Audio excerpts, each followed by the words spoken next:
Our next presenter is someone who is also another veteran presenter at the Fred, who's made a number of presentations.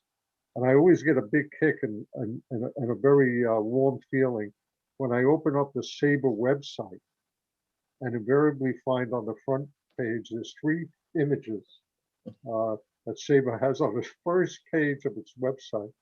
And one of them is of Bill and Joanne Hulbert at the Fred several years ago. And I believe they're singing the Canadian national anthem, and somebody got a shot at that. And that was the year that our next presenter was inducted into the Canadian Baseball Hall of Fame. So Bill is going to be our presenter next. His topic is Baseball Roots Revisited, Lessons from Hockey and Football's Modern Creation. So this should be, Bill has a very broad sports history background, not only in baseball, but in also, of course, hockey and I guess football. Okay, Bill, I'll let you take it away if you know how to put that to a full screen. There you go. Okay, thank you very much, Peter. And thank you for allowing me to perhaps slightly upset an apple cart here with my presentation. It's one I've been wanting to make for a while and have at times been reluctant to do so, but here I am, and I'm ready to go. Is all showing up online? It is. Everything is showing up. Wonderful. Well, then I can proceed. So I'm going to start with this comment that was in our Baseball Origins newsletter recently. And it says, if history can be decided by a consensus of historians, the modern consensus is that what we know today as baseball evolved in the United States from a number of bat and ball games. Well, not quite. I would profoundly suggest that that statement is incomplete. Part of its incompleteness is because of this concept of coevolution, which I argue is really the way of understanding how baseball evolved in North America. And coevolution, of course, has references in biology, the relationship between different types of living things. It has a concept in business organizations. So it reaches into human relations, you could say. But it also has introduction and an aspect that is associated with how things evolve between peoples and nations. So if we look at modern games, what is particularly striking about them is that the relationship between the United States and what was originally the British Empire's province of Canada, it's an extraordinary total of games that had their first international appearance between teams representing that British Empire's province of Canada and the United States. Cricket, Mr. Phil Potts may or may not have invited a New York-based team to come in 1840. He claimed he didn't. It was all a hoax. Unfortunately, the New Yorkers arrived after many, many days on the road in this era before rail. And so they finally scheduled the first ever international cricket match in 1844 in New York. Baseball, 1860, Clifton in Canada West. At the time, there was a time where it was uncertain where Clifton was. Clifton was simply the name of Niagara Falls, Canada, before the 1880s. So that first international baseball game between the Queen Cities of Buffalo and the Burlingtons of Hamilton was in Niagara Falls, Canada. Rugby. Some would argue that the first international rugby match was between England and Scotland, as they would argue the same for soccer below that. But I would beg to differ. The last time I looked, Scotland and England were part of the same country. Now, I realize for sporting purposes, they define themselves as separate entities. But in terms of an international definition of representatives of one country playing those of another, I think they failed to make that test. And therefore, the rugby match at Cambridge, Massachusetts, when McGill introduces Harvard to rugby, is the first of that type. The soccer match when Canada plays the United States in New Jersey is the first of that type. And if you think I'm being a slight parochial in my Canadian interests, emphasizing the first international game of baseball in Canada, it's probably worth noting that the first internationally recognized game of ice hockey was played in Vermont, so across the border at the time. Why was all of this happening? Well, for one reason, it was a very muddled picture in North America. This is the picture around the time of the American Revolution. As you can see that there were multiple actors involved in the future of North America, not just the British and what would become the United States, but the French, the Mexicans, the Spanish, multiple First Nations groups, French Canadians in Quebec, etc. I am leery about going on this topic because I recall the experience of my friend Jean-Patrice Martel when he presented his Origin of Hockey book, which is a spectacular book, came out around 2014.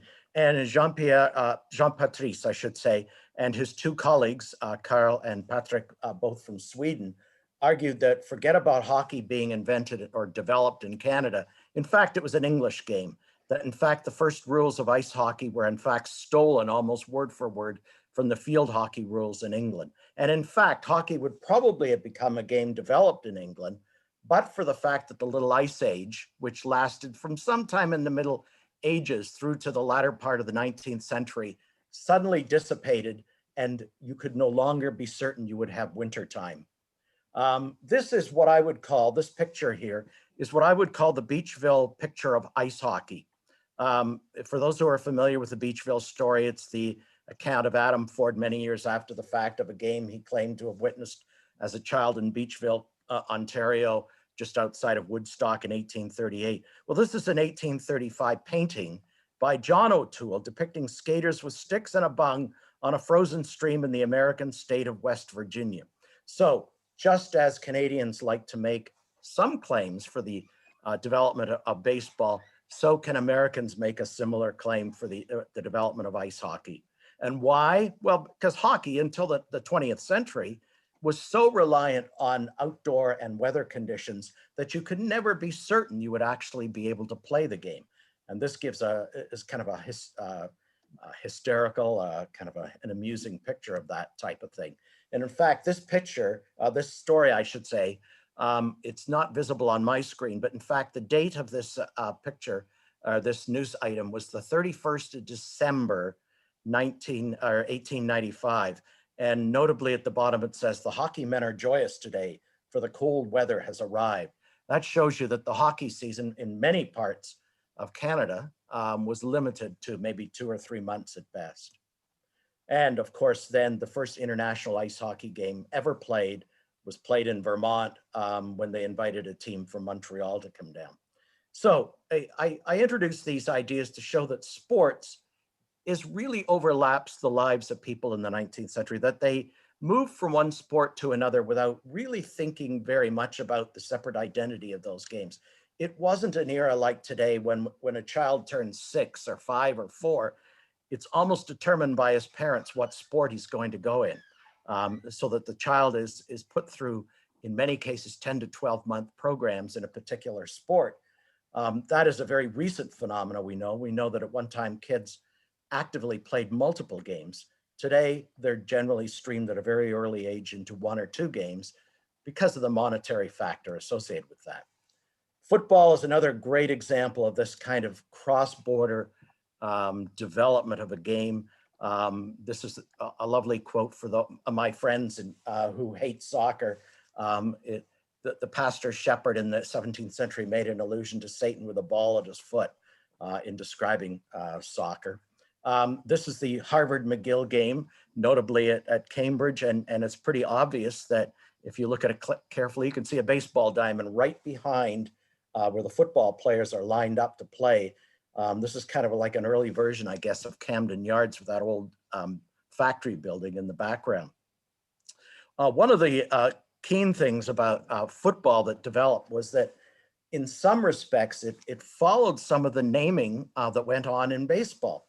So that in football, you actually had something called the Boston game. And the Boston game, you could say from a football sense, was comparable in baseball terms to the Massachusetts game in terms of a regionally developed or defined game.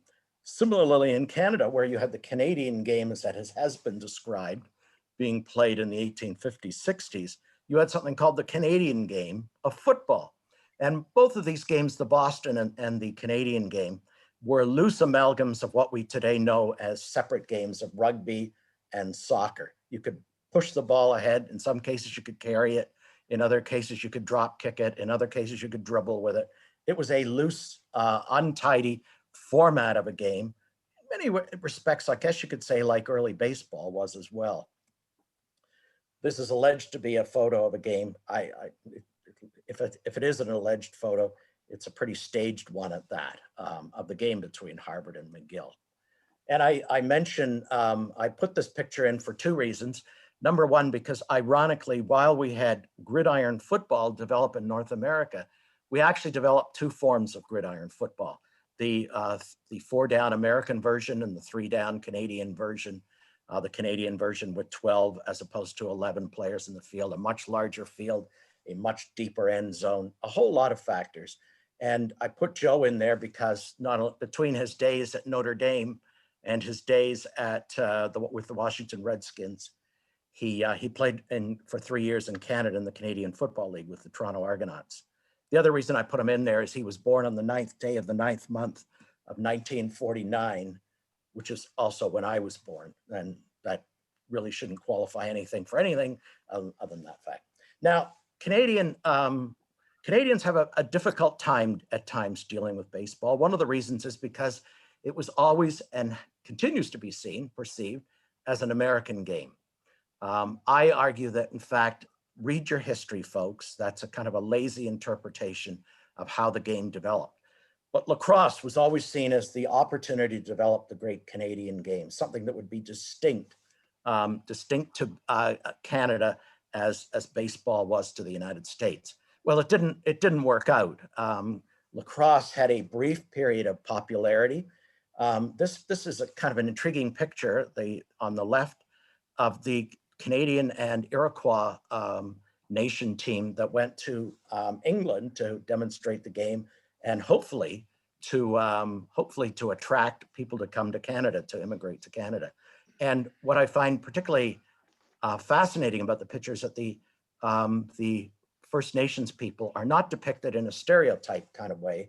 They're just depicted as real life human beings, just like the white players that are depicted in this picture. The one who came closest to nailing, in fact, the Canadian role in baseball, I think, was ironically, Albert Spalding.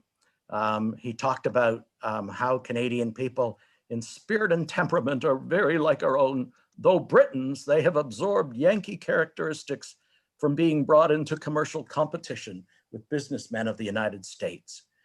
This may be partly because of his friendship, comradeship, teammateship with Bob Addy for many, many years, not only in Rockford, but later in Boston and Chicago.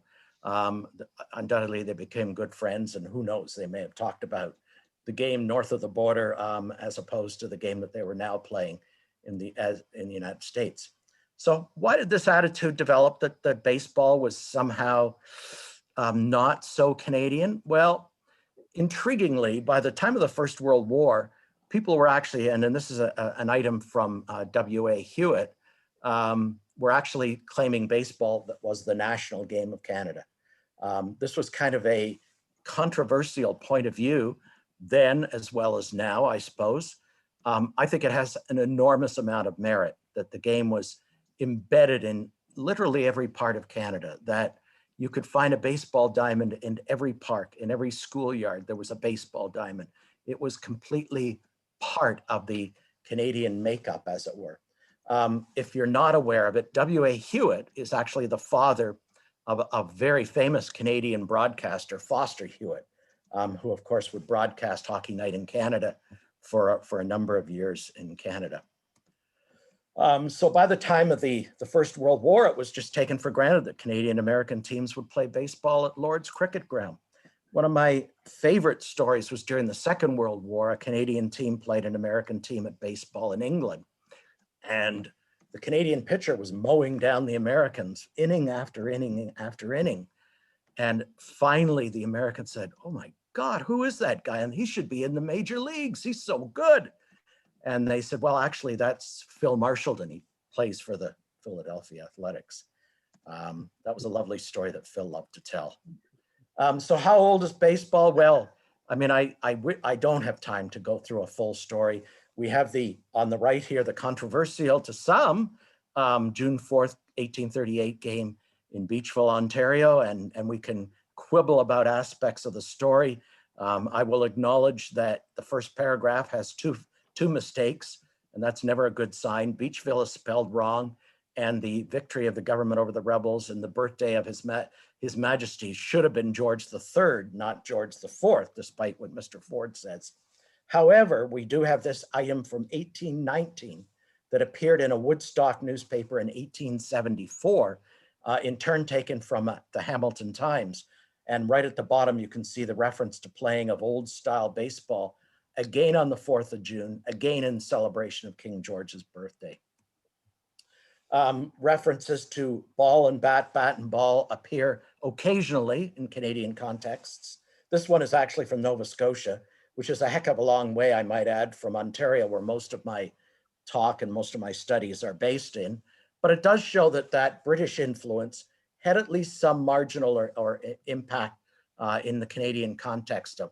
I would argue, and this may be my first point of real controversy, that the game that came into Canada from the United States was still in large measure in its folk form. It was not an American developed or own game at that time in the latter part of the 18th century, early 19th century. It was still a English and European basically defined and identified game that certainly was going through a broad period of evolution, but that the real evolution in baseball would happen in probably that 1820s through 1850s period. That was what I would call the proto-modern period. And proto-modernity doesn't always get the kind of attention it should. I know in Thomas Gilbert's book, he used Mel Edelman's structure of folk and modern games. And I think that's missing a huge element. That is that proto-modern period of which we have only limited knowledge. And largely it's based on proto-modern experiments in different regions of North America that appear in their latter stages of their life. The Massachusetts game, the Canadian game, et cetera, are almost on their last legs by the time we see the rules written up, by the time we see meetings, et cetera, being held. But they're a bit of a clue to what was going on perhaps 20 to 30 years before then, as we were experimenting with games. And I'll make this point in terms of evolution. Places like Massachusetts, places like Toronto, Canada, places like the Philadelphia Town Ball game were in their own way the Neanderthals of their era. They were experimental forms of baseball. Much in many respects, like in human evolution, we know that there weren't simply Homo sapiens, there were a variety of different human types. None of them survived other than the Homo sapiens. But some of that Neanderthal blood, some of those, and I would then carry that argument over to baseball, some of that blood, as it were, of those other games got into the final nature of the game of baseball that developed. And that I would even argue further, maybe I'll say this as well, that without those regional forms of baseball, the New York game might have always remained simply a local fascination, but that the embedding of the game in its variety of different forms in these various regions of North America, not just simply the United States, but also Canada, made possible the almost immediate, in some cases, adoption of the New York game. Because frankly, the New York game was a better game. It used a harder ball. It could be hit further. It stung when you caught it. It required better, stronger physical ability. And so it began to match the rigor and the challenge associated with cricket.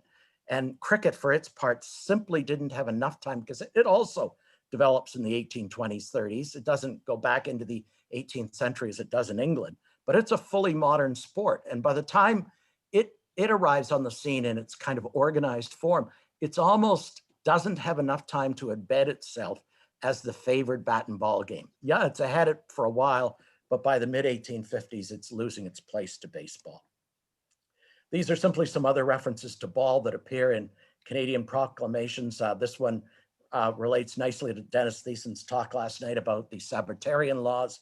Here was one in Ontario in 1845, restricting ball, football, and racket on Sunday. Here are the last stages on this page of the Canadian game in its final kind of format. This is from 1860, and it will soon completely disappear. This is some of the players that were in that game, on that team, but then move over very quickly to play the New York game. The intriguing one is, for me, is Levi Clark in the back row, second from the left. I did track him, his family, to California, and I did try to find his bio information through Ancestry, but it was a closed site. I had to write to the owner of the site, as it were. And when I sent her the note that I had this background and this guy, and I thought it might be him, she thought this was one of the great discoveries that she had come upon, because it finally allowed her to tell stories about a man that all they knew about him was that he came from Canada. They didn't know anything else. They had no other history of him. This is the changing of the guard. I've done a lengthy study and written quite a bit about it. The Canadian baseball scene from 1854 to 1873 was largely Canadian directed. The players were Canadian, the tournaments were Canadian, the organizers and the leaders were Canadian. They played cross-border matches, but they were not a central part of what was being played in Canada. And that if you do a bit of a reverse engineering here, you take that history, that 20-year history, and take it backwards in time, I think it becomes pretty obvious that this was kind of a Canadian aspect of the overall development of baseball. This team claims to be 1870. It's not. It's 1872. Sam Jackson, who's in the second row down on the right, two from the second in from the right, was actually a Boston Red Stocking in 1871, and he comes ostensibly to Guelph to set up a business, but really he came to play baseball. And it's pretty obvious that the Maple Leafs broke, in effect, the hiring of itinerant American professionals with this guy in 1872. And that would follow quickly and through the next set of years. And my final argument with perhaps prevailing opinion is on the International Association. I think it was one of the most novel and ahead of its time organizations there was. It had many problems, but it was the first one to cross the border into Canada. It even had a member, although obviously they would never have played, from San Francisco. It had Bud Fowler playing in that league in 1878. It recognized, and here I'll argue with Richard Hirschberger, it actually encouraged second and third tier cities, as we have come to know them today, to join the league.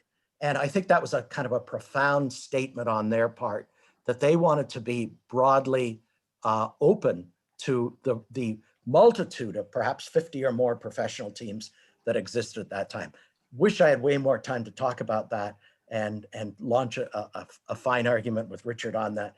But I would argue that a second and third tier city then was not what a second and third tier city was today. It was a very vibrant, it had its own industries, et cetera, and it would only, that would only change in the really latter 2 decades, perhaps latter decade of the 19th century, when cartel capitalism really drove a lot of those smaller places out of the productive picture.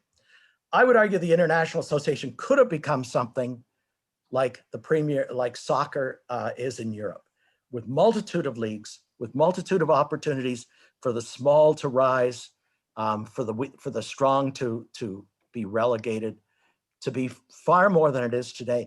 And this is the keenest part of this presentation. This is the story that is in the news this week. It is the front page story in the New York Times today about that difference in culture between North American sports and European sports. I could go on at length about why we developed this notion that baseball is an American game, not a Canadian. This is one of my favorites from the Americanization of Canada. Samuel Moffat moans and groans that everybody wants to go to a baseball game and nobody wants to go to a lacrosse match. Well, tough, Sam. That's because baseball was our game as well. So here's some pictures of beautiful pictures of baseball as it developed in its character as I refer to it as a caste system of baseball, but we all reveled in it. This is my picture of a young lad in a faux Toronto Maple Leafs uniform, which Dominion stores in Toronto sold in 1958, so you could dress up like your favorite team. And that is actually yours truly imitating Wee Willie Keeler at bat. We continue to experiment here. Toronto Wolfpack, briefly, not anymore, unfortunately, moved into an English rugby league. And you may dispute, you may argue with me, but I take this quote as my guidance in life. This is about my grandfather, who was a soccer player. And I found this lovely quote about him. The Hems goalie, Humber, made some smart saves from long shots, but when pressed, was occasionally a threat. And perhaps you could say the same about Bill Humber. Thank you very much. Bill, Bill, I love your closing. And I love that photo. The one of you as a young boy. Well, you know, what happened here, Bill, while you were speaking, was there was a barrage of back and forths here. So it started with Richard Hirschberger, who else, saying that Darwin referenced playing ice hockey in Shrewsbury, England in 1820, which is kind of interesting, of course. And then Tom Gilbert says, Darwin said a lot of things. And then Richard writes back, Darwin's reference is a private letter to his son, which is kind of interesting. And Tom Gilbert says, yeah, that is true. Tom Gilbert does ask a question. Did exile loyalists bring primitive type of baseball to Ontario after the American Revolution? Do you think that that is a dynamic? Yes. Yeah, that's kind of an easy one. The now the question becomes what was the impact long into the future? That's more difficult to say, because by the time I looked at baseball in 1854 through 1873, either the players and the organizers were born in Canada or were born in Great Britain. There was only one exception to that, of an American who came here in the prime of his career, as it were, having anything to do with baseball. I was struck by that phenomena. I expected to see more American impact. In fact, one of the stunning things I found is that more Canadians actually eventually immigrated to the United States. And while their stories, unfortunately, don't get told on sources like Ancestry, I suspect they took their love of baseball with them when they went into parts of the United States and helped introduce the game in different parts of the US, as they would do in Western Canada. Okay. So that is surely the Canadian-centric view of things, right? Oh, yes. Yeah. Is No, it's very, that no, a it's question interesting or a that you say rhetorical observation? that's healthy. That's healthy. Well, now Richard and Tom double teamed you here. Okay. Richard and Tom say the game, the games, the Mass game and Town Ball, and the Massachusetts game and Town Ball in Philly were not on their last legs, but were overwhelmed by the New York game. Well, and that, yeah, they were probably my point is that by the 1850s, the New York game had won the interpretive battle. That the other games would and I've even found references to old style baseball in Ontario in the 1870s. Sure, they were playing it, and sure they were playing town ball in the Mass game, But for all intents and purposes, the battle had been lost. The New York game had won the day. And it was primarily because, frankly, the harder ball made for a far more interesting game. Right. Yeah. Okay. Well, I'm going to leave you at that. Another wonderful presentation, no doubt. I want to ask you just a quick question. The article on the International League in the Clipper, what year was that? Do you remember or do you recall? 1878. But, and here I would help you with it, it was actually the International Association. And I have a sense that back in 1969, there was a lot of confusion between the International League, the International Association, because the International League in the late 1880s was the explicit minor league was in fact called the International Association. I suspect there was a lot of confusion between those leagues and the International Association, which was primarily flourishing 1877, 78, but lasted through 1880. Okay, that's a fair enough answer. Tom Gilbert's asking, and Tom Gilbert is making a comment here, and I'll get maybe you and Tom should have lunch. But Tom says Ontario exists because of American loyalist exiles. Well, that would be a long answer. Yeah, there's some truth to that. There is some truth to that. But there was also significant British immigration into the country as well, direct from Britain as well. An incredible large Scottish immigration into the country as well, directly again from Scotland. Very interesting. No, you did it again. Thank you so much for another fine presentation, and it's greatly appreciated. I want to